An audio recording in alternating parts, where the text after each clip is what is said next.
Ved was average in almost everything. Average grades, average height, average memory. While other students scored 90s and won prizes, he hovered somewhere in the low 60s, high enough to pass, low enough to be forgotten. But behind that ordinary exterior was something quietly powerful. Consistency. He never missed a day of school. He never gave up on an assignment. He never cheated, never blamed, and never quit. He didn't shine, but he showed up. Yet, showing up wasn't enough in a world obsessed with performance. Ved's father, once a bright student himself, found it hard to understand his son's mediocrity. You have to be the best, Ved. The world doesn't reward effort, it rewards results. Ved would nod silently. He didn't disagree. But he wondered, was trying every day really worth nothing? The toppers had a competition within the competition. Who would win the gold? Chapter 2. The big announcement one morning. The school announced a district-level Olympiada test of logic, reasoning, and speed. The entire school buzzed. Students with strong records applied instantly. Ved quietly picked up the form. The teacher glanced at him, surprised.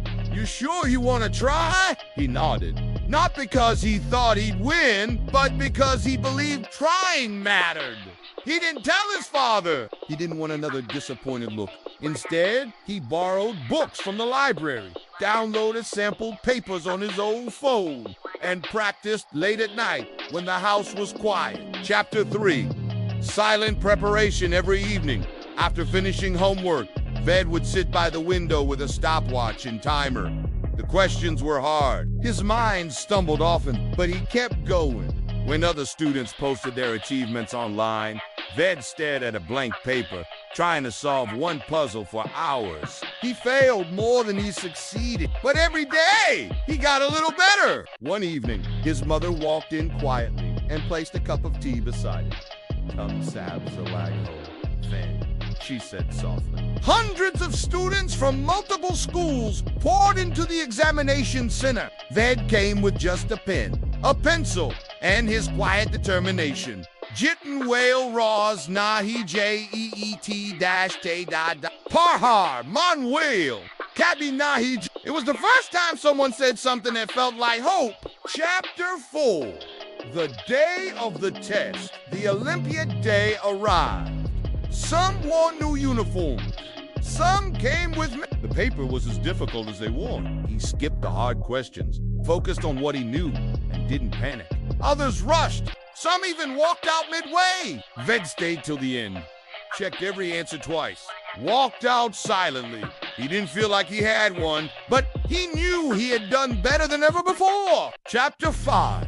A month of silence. A month passed. No news. Ved returned to his routine school studies silence. One evening, his father saw a neighbor's son receive an award at a function and said, "Look at him! Always topping! At least try to be like him." Ved didn't reply. He wanted to scream, "I did try!" But he had learned that quietness hurts less than disappointment. Chapter 6.